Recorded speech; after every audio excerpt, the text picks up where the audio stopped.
नमस्कार, बड़ी बहस मध्य प्रदेश देख रहे हैं आप और आपके साथ मैं हूं शगुन सिंह। मध्य प्रदेश के मुख्यमंत्री डॉक्टर मोहन यादव ने दो बड़ी सौगात मध्य प्रदेश के शासकीय कर्मचारियों को दी है। सबसे बड़ी सौगात तो प्रदेश के कर्मचारियों के लिए यह है कि शासकीय कर्मचारियों को अब 55% महंगाई भत्ता दिया जाएगा। इसकी अतिरिक्त किस्त पर भी कैबिनेट ने अपनी मुहर लगा दी है और इस सौगात के बाद मध्य प्रदेश के कर्मचारियों को केंद्र सरकार के बराबर महंगाई भत्ता मिलेगा और इस सौगात का सीधा फायदा मध्य प्रदेश के 7 लाख कर्मचारियों को मिलेगा। इसके साथ ही लंबे समय से ट्रांसफर पर लगा हुआ बैन भी अब हटाया जा रहा है।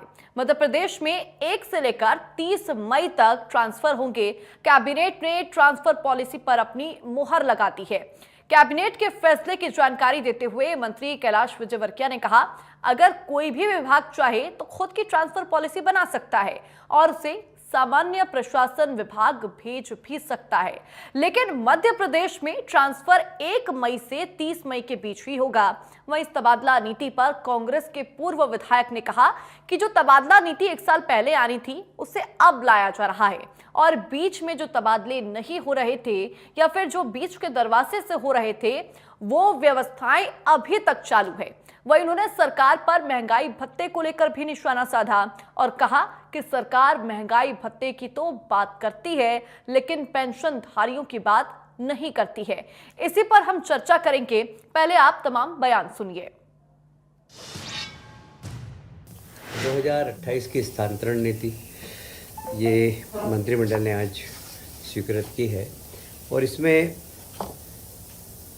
यह स्थानांतरण 1 से 30 मई तक किया जाना ज़रूरी है और 30 मई तक ई ऑफिस में सारे स्थानांतरण डालना होंगे। यदि उसके बाद यदि कोई स्थानांतरण किया तो वो स्थानांतरण नहीं हो पाएगा। इसलिए 30 मई के पहले सभी माननीय मंत्रियों से आग्रह किया गया है कि वे स्थानांतरण 30 मई तक कर लें।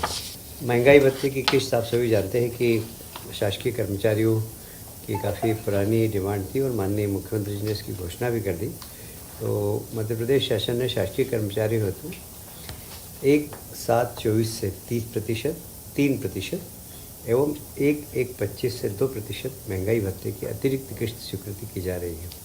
देर आए दुरुस्त आए, आखिर मध्य प्रदेश की सरकार ने तबादला नीति घोषणा की है जिसमें पूरे महीने में वो तबादले करेंगे। जो तबादले 1 साल पहले होने थे वो अब जाकर होंगे और जो बीच में जब तबादले नहीं हो रहे थे और पिछले दरवाजे से हो रहे थे वो व्यवस्थाएं अभी तक चालू है। अब वो व्यवस्थाएं आगे चालू नहीं रहे, इसकी व्यवस्था सरकार को करना चाहिए। साथ में केंद्र सरकार के बराबर भत्ते देने की बात कह रहे हैं, लेकिन कहीं पे भी पेंशनधारियों के लिए उन्होंने कोई बात नहीं की है। वादे तो ये खूब करते हैं, घोषणाएं भी खूब करते हैं, लेकिन इनको मूर्त रूप ये कब देंगे ये देखने की बात है। ये तबादला नीति किस तरीके से लागू करते हैं और किस तरीके से ये महंगाई भत्ता देते हैं, पूर्व के एरियर्स ये देते हैं या नहीं देते हैं, ये भी देखने की बात। आज इसी मुद्दे पर हम चर्चा करेंगे और चर्चा के लिए हमारे साथ कुछ हमारे मेहमान जुड़ चुके हैं। उनका सबसे पहले मैं आपको परिचय बता देती हूं। हमारे साथ बीजेपी प्रवक्ता डॉक्टर प्रेम व्यास जुड़ चुके हैं। प्रेम जी, आपका बहुत स्वागत है। वहीं हमारे साथ कांग्रेस प्रवक्ता अमित तावड़े जी भी जुड़ चुके हैं। अमित जी, आपका भी बहुत स्वागत है बड़ी बहस में। सबसे पहले मैं प्रेम व्यास जी आपका यहाँ पर रुक करूंगी। जिस तरीके से यहाँ पर सरकार ने कैबिनेट में तमाम फैसले लिए, सबसे पहले तो ये फैसले क्या है और कौन से फैसले पर फिलहाल कांग्रेस को आपत्ति है, एक बार इसको लेकर आपकी क्या प्रतिक्रिया है? देखिए शगुन जी, जब भी प्रदेश में कोई फैसले लिए जाते हैं तो वो सर्वजन हितैषी और सर्वजन स्पर्शी होता है और उसके बाद में उसका सीधा लाभ जनता को मिलता है। अगर प्रदेश की बात करेंगे तो लगभग 5,58,000 से ज्यादा कर्मचारी है जो स्थायी है और लगभग 7,81,000 कर्मचारी टोटल कुल मिलाकर है। तो निश्चित रूप से स्थानांतरण के लिए कई बार आवेदन प्रस्तुत किए गए, लेकिन जिस तरह से मुख्यमंत्री जी ने संवेदनशीलता के साथ उनकी घोषणा करी, कई सारे ऐसे बिंदु हैं जिन पर कार्य करना चाहिए तो उसको कार्य करा और उसके बाद में स्वीकृति दी गई। हमारे लिए जो स्थानांतरण महत्वपूर्ण इसलिए हो जाता है कि कई बार क्षेत्र के कारण, स्वास्थ्य लाभ के कारण, पारिवारिक गतिविधियों के कारण कोई व्यक्ति स्थानांतरण चाहता है और लंबे समय तक अगर वो रुका रहता है तो निश्चित रूप से सरकार का जो प्रतिबद्धता है कि वे अपने क्षेत्र में जाए और मूलभूत जो समस्याएं हैं उसको दूर किया जा सके। दूसरी बात है कि जो अभी हमने लगभग 55% डीए की घोषणा करी 2021 और 22 में छठे वेतनमान, सातवें वेतनमान और लगभग 17% उस समय महंगाई भत्ते की बात की गई थी। तो प्रदेश सरकार लगातार जनहितैषी योजनाएं हो, जनता के साथ में संवाद की स्थिति हो, कर्मचारियों के साथ में संवाद की स्थिति हो, कर्मचारियों के लिए, कर्मचारियों के हित में निर्णय लेने की बात हो, तो निश्चित रूप से सरकार ले रही है। दूसरी तरफ कांग्रेस जो आरोप लग रही बताई है ना, 450 IAS IPS के ट्रांसफर एक दिन में कर दिए गए थे। सिगरेट के पैकेट पर अर्जुन सिंह साहब के समय से लिखकर जो है ट्रांसफरों के लिए अपील की जाती थी। दूसरी बात है, विदिशा जैसे जिले में एक दिन में 3-3 बार कलेक्टर के ट्रांसफर किए गए। तो मुझे लगता है जिन्होंने इसको उद्योग के रूप में, जिन्होंने इसको लाभ के धंधे के रूप में बना के रखा था प्रदेश में, चाहे 15 महीने की बात हो, चाहे 2003 के पहले के कार्यकाल की बात हो, तो उनको जनता का, जो कर्मचारियों का वो हित प्रदर्शित नहीं होगा, उनको अपना हित प्रदर्शित होगा। तो पहले तो वे तय कर लें कि उनके समय जो नीति थी उसके तहत वे किस तरह कार्य करते थे और आज जो नीति है वो पूरी पारदर्शिता के साथ किस तरह से कार्य कर रही है। ठीक है प्रेम व्यास जी। अमित तावड़े जी, मैं यहाँ पर आपका रुख करूंगी। जिस तरीके से ये तमाम फैसले सामने आए, तोहफा एक तरीके से कर्मचारियों को देखा जा रहा है, कांग्रेस को आपत्ति किस चीज से है? देखिए, मैं आपको बताना चाहूंगा कि जब से मोहन यादव जी की सरकार आई है या इसकी पहले की सरकार की हम बात करें, तो ये एक बड़ी हंसी आती है कि अब हमने बैंक खोल दिए हैं, अब ट्रांसफर होंगे। जबकि आप यदि अध्ययन करेंगे तो ऐसा कोई विभाग अछूता नहीं रहा, ऐसा कोई class 1, class 2, class 3, super class 1 अधिकारी नहीं रहे जिनके ट्रांसफर मुख्यमंत्री समन्वय से इसके बीच ना हुए हो। हमेशा ऑर्डर निकलते रहे, चाहे नगरीय प्रशासन विभाग हो, गृह विभाग हो, या जिसकी भी हम बात करें, कोई भी विभाग ऐसा बचा नहीं है कि जब ट्रांसफर ना हुए हो। तो अब ये कहना कि हमने ट्रांसफर पे बैंक खोल दिया है, ये बड़े दुर्भाग्य की बात है कि सरकार की कथनी करनी में अंतर है। और हमने देखा है कि जो ये पॉलिसी बनाते हैं कि पति पत्नी को साथ रहना चाहिए, यदि किसी के माता पिता बीमार हैं, पत्नी बीमार है, तो उसको एक जगह मिलना चाहिए, ये यदि आंकड़े आप उठाकर देखेंगे तो इन पॉलिसी सिर्फ कागजों में रखी रह जाती हैं। इसका धरातल पर कोई भी इसका इम्प्लीमेंट नहीं दिखता है। जो बेचारे अधिकारी परेशान हैं, जो बेचारे भोपाल से 300-400 किलोमीटर झाबुआ से लेके जहां जहां मंडला इंटीरियर जिले में है, वो आके बल्लभ भवन आते हैं और कल्पना करिए कि उनका एक पास तक नहीं बन पाता है अब बल्लभ भवन में अंदर जाने के लिए। मेरी जो जानकारी है, पहली जो व्यवस्था थी हमारे समय पे, कोई भी आम व्यक्ति जो है आता था, मंत्रालय के लिए लाइन में खड़ा होता था, उसका पास बन जाता था। अब तो ऐसी व्यवस्था कर दी है सरकार ने कि जो मंत्री चाहेंगे, जिनको मंत्री चाहेंगे, जिनको अधिकारी चाहेंगे, बस वही बल्लभ भवन के अंदर घुस पाएंगे। बाकी जो 300, 400, 500 किलोमीटर दूर से आया हुआ परेशान व्यक्ति है, वो बल्लभ भवन के बाहर धूप में खड़ा होकर शाम को अपनी वापस ट्रेन से वापस चला जाता है अपने शहर। तो ये सरकार की सच्चाई है। और आप देखिएगा, ये लोग बात कर रहे हैं कांग्रेस की सरकार की, अरे ये तो रात में 12-12 बजे ये लोग IAS IPS के ट्रांसफर करते हैं। ऐसी कौन सी इनकी मजबूरी रहती है, ऐसा कौन सा इनको डर रहता है कि रात में 12 बजे सूची जारी होती है। और ये लोग बात करते हैं कि पिछली सरकार में ट्रांसफर हुए थे।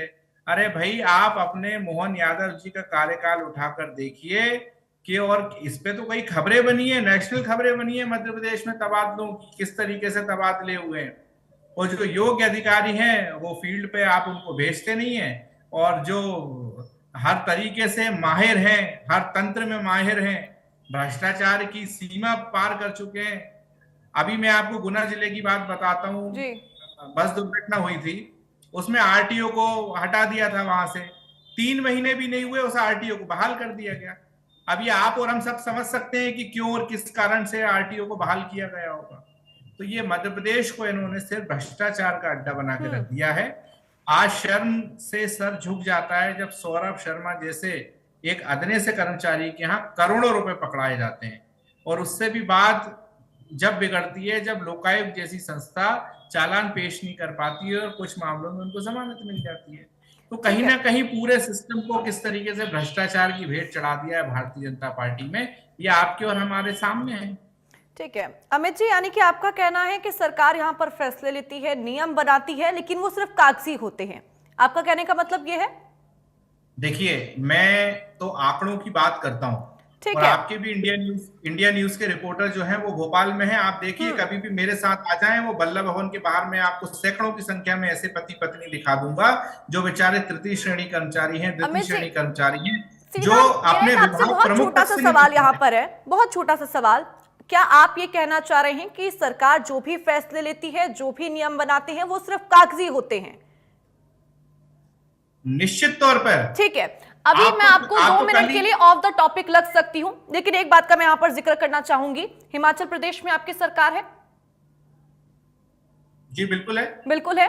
वहां पर एक कानून बना था सर, हिमाचल प्रदेश मादक पदार्थ नियंत्रण कानून 2025, जिसके अंतर्गत 500 मीटर के दायरे में शैक्षणिक संस्थान अगर हैं तो वहां पे शराब के ठेके नहीं खुलेंगे। जब ग्राउंड रिपोर्ट आई उसके सामने, हमारे इंडिया न्यूज के खुद के रिपोर्टर वहां पर पहुंचे, 500 मीटर के दायरे के अंदर वहां पर सर शराब के ठेके खुले हुए थे। 6 वहां पर स्कूल भी थे। जस्ट 2 से 3 मीटर के दायरे में वहां पर पुलिस चौकी भी थी, पुलिस थाना भी वहां पर था। लेकिन उस मामले में कोई कहने सामने नहीं आया कि सिर्फ कागजी चीजें होती हैं या फिर सिर्फ पेपर्स के ऊपर चीजें होती हैं, धरातल पर तो वहां पर भी कुछ नहीं है। तो आप अपने राज्य की बात ना करके जब यहां पर काम होता है या फिर किस भी, आप कह रहे हैं कि रात को यहां पर ट्रांसफर किया जाता है, ये तो सरकार की सजगता भी तो देखी जा सकती है ना सर, कि दिन रात ना देखकर सरकार यहां पर काम कर रही है। मेरा छोटा सा सवाल है, आपको मैं ऑफ द टॉपिक लग सकती हूं, लेकिन ये बहुत बड़ा मुद्दा यहां पर मैं उठाना चाहूंगी। मैं थोड़ा सा आज जल्दी बैठ गया था, तो मुझे आप ये बताएंगे कि इंडिया न्यूज पे जो मैं बैठा हूँ, ये किस प्रदेश के उस पे बैठा हूँ? मैंने आपको शुरुआत में ही कहा कि मैं आपको ऑफ द टॉपिक लग सकती हूँ इस चीज को लेकर। कौन सा रीजन मैं आपसे जानना चाहता हूँ, मैं कौन सा रीजन में बैठा हूँ इंडिया न्यूज के? अमित जी, मैंने आपको शुरुआत में ही कहा, ठीक है, इंडिया न्यूज के किस रीजन में बैठा हूँ मैं? अमित जी, मैंने बस क्या बोला, जब आपको मेरा आग्रह है, मुझे बताइए, मैं इंडिया न्यूज मध्य प्रदेश में बैठा हूँ या इंडिया न्यूज हिमाचल प्रदेश में बैठा हूँ? नहीं, अगर यहाँ पर जब मुद्दा उठ जाता है तब आप प्रदेश हो, अगर मैं वहां बैठा हूँ, आप मुझे ये बस बताइए, आपको वो प्रदेश नहीं दिखता जहां से मुख्यमंत्री आते हैं, उज्जैन से, जहां पे हमारे प्रदेश अध्यक्ष ने उज्जैन में लाइव वीडियो चलाया कि ये देखिए शराब की दुकान। आप लोगों को वो सवाल पूछना चाहिए कि इंडिया न्यूज, जो हिमाचल प्रदेश में भी आपका इंडिया न्यूज होगा, तो वहां के लोग वहां के सवाल देंगे, हम हमारे प्रवक्ता वहां का जवाब देंगे। मैंने जब सवाल किया तभी मैंने आपको क्लियर बोला था कि मैं आपको ऑफ द टॉपिक लग सकती हूँ, लेकिन जब आप लोग, मैं यहाँ पर आपके पूर्व विधायक शैलेंद्र, हिमाचल प्रदेश में बैठा हूँ मैं या इंडिया न्यूज मध्य प्रदेश में बैठा हूँ, मुझे दिख नहीं पा रहा है। प्रेम जी यहाँ पर बहुत देर से कुछ कहना चाह रहे हैं। प्रेम जी, मैं यहाँ पर आपका रुख करूंगी, क्या कहना चाहते हैं आप? देखिए, समस्या क्या है कि जब तो जलेबी मध्य प्रदेश में बनती है, लेकिन जब उत्तर प्रदेश की बात है, जब चुनाव जो है महाराष्ट्र में होते तो यहाँ पर प्रेस कॉन्फ्रेंस ली जाती है, लेकिन जब महाराष्ट्र की बात करी जाती है तो कहते हैं ये तो अलग प्रदेश की बात है। राजस्थान के प्रभारी मध्य प्रदेश में आकर जो है भाषण देते हैं, राजस्थान के नेता, और मध्य प्रदेश में प्रभारी की भूमिका निभाते हैं। पूछा जाता है कि जब वो प्रजापति वाले मामले में उन पर आरोप जो है तय होने जा रहा है तो कहते हैं कि ये तो राजस्थान की बात है। तो ये कांग्रेस का आम खेल है कि जिन प्रदेशों में जो है भ्रष्टाचार करते हैं उन प्रदेशों की बात नहीं करते, लेकिन चुनाव होते हैं उन प्रदेशों से प्रभारी को बुलाया जाता। तब बड़े, जैसे उसके पूर्व में इनके प्रभारी, उन्होंने कहा था कि 1 करोड़ लोग राक्षस है जो भारतीय जनता पार्टी को वोट देते हैं, और वो वही हरियाणा के थे, तो कहा गया कि नहीं वो तो हरियाणा के हैं। तो इस तरह से इनके बयान अलग होते हैं। और दूसरा इन्होंने कहा कि वल्लभ भवन, तो हम तो कहते थे ना कांग्रेस के समय, वल्लभ भवन जो है वो दलालों का अड्डा बन चुकी थी। आप बताइए, वल्लभ भवन जैसे संवेदनशील जगह पर पूरी प्रोसेस के साथ में एंट्री होगी या किसी की भी एंट्री हो जाएगी? भाई वो कोई आम घूमने की जगह है कि जहां पर कोई भी व्यक्ति सामान्यतः वो मूंगफली के दाने लेकर वो अंदर घुस जाएगा? तो मुझे लगता है संवेदनशीलता समझना चाहिए। और दूसरा जो है, श्वानों तक के आपने ट्रांसफर करे, बताइए श्वानों के ट्रांसफर करने की बात, श्वानों के जो, लेकिन सर यहाँ पर कांग्रेस तो ये आरोप लगा रही है ना कि आप लोग आधी रात को ट्रांसफर कर देते हैं। क्या आप लोगों को किसी चीज से डर है? आप लोग आधी रात को जो ट्रांसफर करते हैं, क्या आप लोगों को किसी बात से डर है? शगुन जी बताइए ना, किस व्यक्ति का ट्रांसफर आधी रात में हुआ? मुझे 2-4 जरा नाम इनसे पूछ के बता दीजिए। दूसरी बात है कि अगर किसी व्यक्ति का ट्रांसफर किसी भी समय पर हुआ है तो उसके लिए बकायदा 1 सप्ताह 2 सप्ताह पहले से प्रक्रियात्मक प्रणालियों का पालन किया जाता है। आदेश हो सकता है, जब डिले लेट नाइट अगर काम चलता है तो निश्चित रूप से सजगता के साथ में सरकार कार्य करती। प्राथमिकी दर्ज होने के बाद में अधिकारियों को हटाया जाता है, लेकिन जब जांच प्रदत्त होती है तो ये तो कोर्ट का नियम है। संविधान में लिखा है कि जब तक अपराधी ना माना जाए, जब तक जांच पूर्ण ना हो जाए, प्रथम दृष्टया अगर वो अपराधी घोषित होता है, अपराधी लगता है, तो निश्चित रूप से उसके निलंबन का कार्य किया जाता है। लेकिन यहाँ पर दैट और पैसा लेकर जो है अगले ही दिन निष्कासन समाप्ति नहीं कर दी जाती है। यहाँ पर बकायदा जांच होती है। जांच के पश्चात उस व्यक्ति के ऊपर जो संबंधित कार्रवाई है वो की जाती है और कार्रवाई के पश्चात प्रदत्त किया जाता है। इसीलिए मैंने कहा कि विदिशा में एक ही दिन में 3-3 कलेक्टर, भाई ये तो पता ही नहीं चल रहा था कि वहां एस ऑफिसर जब पहुंचे कि मेरी ड्यूटी है या जो सुबह आके गए थे उनकी ड्यूटी है, जो शाम को आए उनकी ड्यूटी है। एक दिन में 3-3, मतलब स्वयं जिस व्यक्ति के ट्रांसफर किए गए थे 15 माह में, उस व्यक्ति को नहीं मालूम था विदिशा में। प्रेम व्यास जी, सवाल तो यहाँ पर कांग्रेस ये भी उठा रही है ना कि पेंशनर्स का जिक्र क्यों नहीं किया गया? नहीं, देखिए, इसीलिए मैंने कहा कि 7वें वेतनमान की बात हो, उसके बाद में उसके पूर्व में 6ठे वेतनमान की बात हो, 4% दिए उसके 2021-22 की बात हो, या अभी मुख्यमंत्री जी ने बढ़ाया। और मैं तो संख्या के साथ में बता रहा हूँ, लगभग 4.5 लाख से ज्यादा पेंशनर है जिनको लाभ दिए गए। और उसके बाद में 70 साल से जो ज्यादा बुजुर्ग है उनको आयुष्मान के लाभ दिए गए। तो हम तो प्रदर्शित करते हैं पेंशनर्स को जो है, चाहे केंद्र की योजना हो चाहे प्रदेश की योजना हो, इन दोनों योजनाओं से जोड़कर कैसे सरकारी कर्मचारियों को जिन्होंने प्रदेश के हित में कार्य किया उनको लाभ मिल सके। लगभग 5,58,000 जो शासकीय कर्मचारी है, इन फैसलों से उनको लाभ मिलेगा। जो 7,21,000 टोटल जो कर्मचारी है आउटसोर्स सब मिला के वो 7,81,000 है। तो मुझे लगता है कि उनको लाभ कैसे मिलेगा? प्रदेश सरकार इस ओर कार्य करती है। और दूसरा जो प्राथमिकी हटाने की बात है, जो इन्होंने कहा भ्रष्टाचार की बात, 350 करोड़ रुपए जो है सांसद के पास पकड़े जाते हैं, लेकिन कांग्रेस उस पर आपत्ति नहीं जताती।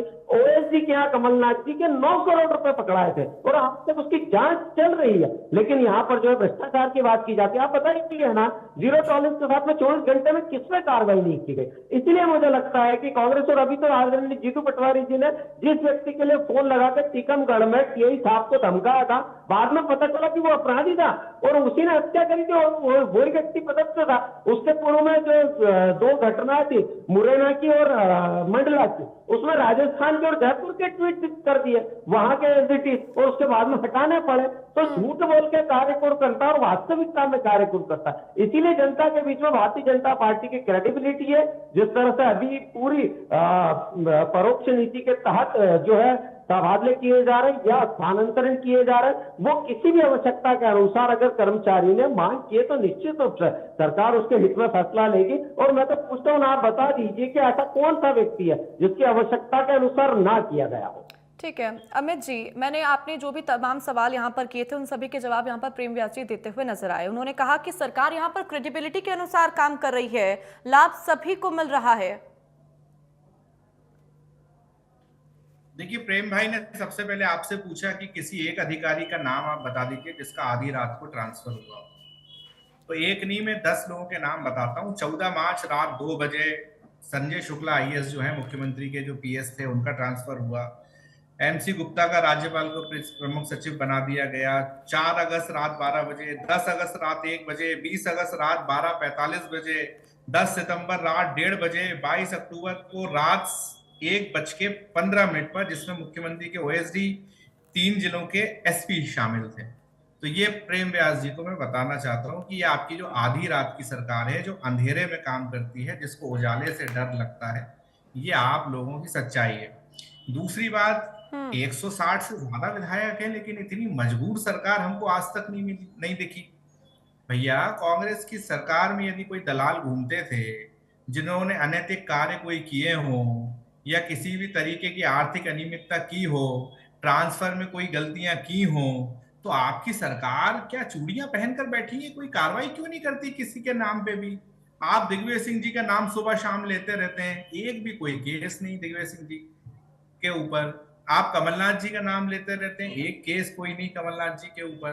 तो आपकी सरकार कैसे वाहवाही लूटने के लिए बड़े नेताओं का नाम लेती रहती है, हमें तो ये समझ में नहीं आता। 160 से ज्यादा विधायक है, थोड़ा मजबूती दिखाइए। यदि कहीं भ्रष्टाचार हुआ है, यदि किसी सरकार ने कुछ गलत काम किए हैं, एफआईआर करिए, जेल में बंद करिए। आपको कौन रोकता है? 160 से ज्यादा विधायक हैं आपके। लेकिन अब जनता भी अब समझने लगी है कि चाहे इनके प्रवक्ता हों, चाहे इनके राष्ट्रीय नेता हों, चाहे इनके प्रदेश के नेता हों, इनको सिर्फ दिग्विजय सिंह जी का फोबिया रहता है, इनको सिर्फ कमलनाथ जी का फोबिया रहता है। ये लगातार 24 घंटे झूठ बोलते रहते हैं, लेकिन कार्रवाई के नाम पर एक भी कोई कार्रवाई नहीं कर पाते हैं। ये आज के, जब तक मैं आपके चैनल पे बैठा हूँ, ये भारतीय जनता पार्टी की सच्चाई है। प्रेम व्यास जी, अब तो उन्होंने नाम भी गिनवा दिए, अब बीजेपी क्या बोलेगी? मैं तो बताता हूँ, देखिए उस समय शगुन जी लगभग 26 अफसरों के ट्रांसफर हुए थे। ये तो 1 2 4 के नाम बता रहे हैं, मैं 26 अफसरों का बोल रहा हूँ। और उन 26 समय का मैं पूरी लिस्ट बता सकता था। सुन लीजिए, 26 बता दिए ना मैं बता दिया। आपने कहा 8-10 नाम में बता, मैंने कहा 26 लोगों के करे। और उसके लिए नोटशीट 2 माह पूर्व से बन नहीं रही थी। और उसके लिए 2 माह पूर्व, देखिए आप गलत जानकारी दे रहे हैं। नहीं सुनिए, लिस्ट जब जारी होती है उसको माना जाता है। लिस्ट जारी कब हुई है, समय वो माना जाता है, नोटशीट नहीं मानी जाती। नोटशीट पे ट्रांसफर नहीं होता। जब आदेश जारी होता है उसको हम समय मानते हैं। कि जब अगर मैं तो तथ्यों के साथ बात कर रहा हूँ भैया। अरे बॉस, जब आदेश जारी होता है ना, जब उन अफसरों की जब सीआर लिखी जाएगी ना, तो वो डेट लिखी जाएगी और वो समय लिखा जाएगा जब उनका ट्रांसफर आदेश जारी हुआ। एक दिन में आदेश जारी हो जाता है, एक दिन में पीआर लिखी जाती है, एक दिन में पद स्थापना हो जाती। ये कांग्रेस का शासनकाल नहीं है, ये समझना पड़ेगा आपको। ये भारतीय जनता पार्टी का शासनकाल है। मुझे लगता है आप अपनी 2018 में आप इतने सीनियर लीडर हो, आप कैसी अनैतिक बातें कर रहे हो? जिस डेट में जारी होता है ना, नोटशीट जब बनती है जारी होने के पूर्व में प्रक्रियात्मक प्रणाली का पालन किया जाता है। उस दिनांक की डेट पालन किया जाता है। कभी नोटशीट की डेट नहीं लिखी जाती। आप समझो, दीजिए। आप दोनों एक एक करके अपनी बात अगर रखेंगे तो ज्यादा बेहतर होगा। आप दोनों अगर साथ में बोलेंगे तो ना प्रेम व्यास जी आपकी आवाज आ पाएगी, ना ही अमित जी आपकी आवाज आ पाएगी। अमित जी, एक बार प्रेम व्यास जी की 2 मिनट आप बात सुन लीजिए, फिर उसकी प्रतिक्रिया आप दे दीजिएगा। प्रेम व्यास जी। शगुन जी, जो भी बात कही गई, शगुन जी मैं तो धैर्य पूर्वक सुन रहा था। मैं तो अपने समय पे, और मैंने तो बताया बकायदा 26 जैसे थे और 2 महीने पहले से उनकी तैयारी और पूरी जो नोटशीट है वो उस समय की अवेलेबल है, तो जाकर एक बार चेक कर लीजिए। दूसरा, आपने कहा आरोप सिद्ध नहीं हुए। 2018 में कमलनाथ जी जितने आरोप लगा के आए थे, उन्होंने विधानसभा के पटल पर खड़े होकर क्लीन चिट दिए। जरा उस समय का उनका अभिभाषण सुन लीजिए। उन्होंने कहा कि हमारे पास कोई सबूत नहीं है। भारतीय जनता पार्टी ने जो आरोप लगाए थे उनकी बकायदा जांच चल रही, चाहे वो ओएसडी वाला मामला हो, चाहे वो 350 करोड़ वाला मामला हो, चाहे वो कृषि संयंत्रों के घोटाले वाला मामला हो, तो जांच प्रवृत्त है। इसीलिए मैंने कहा कि धैर्य रखना होगा। जब तक जांच पूर्ण ना हो जाती, जब तक उसमें जो है क्लीन चिट या फिर अपराधी घोषित ना हो जाते, तब तक मुझे लगता है धैर्य रखने की आवश्यकता है। और एक और चीज है, विदिशा वाले मामले में ठीक है, हमारे पास यहाँ पर वक्त की थोड़ी कमी भी है। प्रेम व्यास जी, आप अपनी बात यहाँ पर रख दी है। अमित जी, फाइनल कमेंट आपका। मुझे तो बड़ा आश्चर्य हो रहा है कि ये बात कही जा रही है कि उसकी नोटशीट 2 महीने पहले बन गई थी। ये बहुत एक हास्यास्पद बात है। जब ट्रांसफर आदेश जिस दिन जारी होता है, आदेश में उसी दिनांक जब जारी होता है तब की तारीख लिखी जाती है, ना कि ये लिखा जाता है कि ये नोटशीट कब से बन रही थी। तो ये गैर संवैधानिक बात, प्रेम भाई बहुत समझदार हैं, उनको इस तरीके की बात नहीं करना चाहिए। दूसरा, उन्होंने ये बोला था कि कोई एक नाम बता दीजिए। ये तो पूरी लिस्ट है, ये तो सारे चैनलों ने बताया था कि रात में हुआ। हमारे प्रदेश अध्यक्ष ने ट्वीट किया था, आज भी ट्वीट पड़ा हुआ है वो। ये तो सारी सरकार की सच्चाई है। आप यदि अपनी आंखें बंद कर लेंगे तो सूरज निकलना तो छोड़ेगा नहीं। तो प्रेम भाई, आपने अभी मोहन यादव जी की सरकार में, शिवराज जी की सरकार में, फिर कहूंगा कि ये जो तबादलों पे जो प्रतिबंध हटाने की ये जो नाटक नौटंकी है, आप तो हमेशा मतलब 24 घंटे प्रतिदिन तबादले होते हैं आपकी सरकार में, और वो स्पेशल होते हैं A+ से, मुख्यमंत्री समन्वय से होते हैं। ऐसा कोई विभाग नहीं है कि जब आपने साल भर में तबादले ना किए हों। जी बस एक बात कह दूं मैं। ठीक है प्रेम व्यास जी, फाइनल कमेंट आप अपना बहुत कम समय में दीजिएगा क्योंकि हमारे पास वक्त की बहुत कमी है। देखिए शगुन जी, मैंने कहा कि प्रक्रियात्मक प्रणालियों का पालन करते हुए नोटशीट बनाई गई। मेरी पूरी बात इसलिए मैंने कहा कि अधूरी बात कभी कोर्ट नहीं करना चाहिए। दूसरी चीज है कि विशेष परिस्थितियों में, मेडिकल इमरजेंसी में, आवश्यक परिस्थितियों में निश्चित रूप से ट्रांसफर होते हैं, लेकिन बल्क में या जो पूर्व में जो लोग चाह रहे थे उनके लिए तबादला नीति होती है, उनके लिए स्थानांतरण जो है वो स्वीकृत होता है और उसके बाद होता है। तो मुझे लगता है दोनों मेरी बातों को गंभीरता से अगर मेरे माननीय भाई अमित जी सुनते तो निश्चित रूप से क्लियर हो जाता है। ठीक है प्रेम व्यास जी, बहुत शुक्रिया आपका, और अमित तावड़े जी बहुत शुक्रिया आपका भी बड़ी बहस चर्चा में हमारे साथ जुड़ने के लिए और अपने पॉइंट्स ऑफ व्यू यहाँ पर रखने के लिए। देखिए बड़ी बहस में आज चर्चा हुई जो मोहन सरकार की कैबिनेट बैठक में जो तमाम फैसले लिए गए। हालांकि कांग्रेस उन तमाम फैसलों को नाटक नौटंकी करार दे रही है, लेकिन बीजेपी का कहना है कि वो प्रदेश के हित में ही आके काम करे। फिलहाल बड़ी बहस में मेरे साथ बस इतना ही। नमस्कार।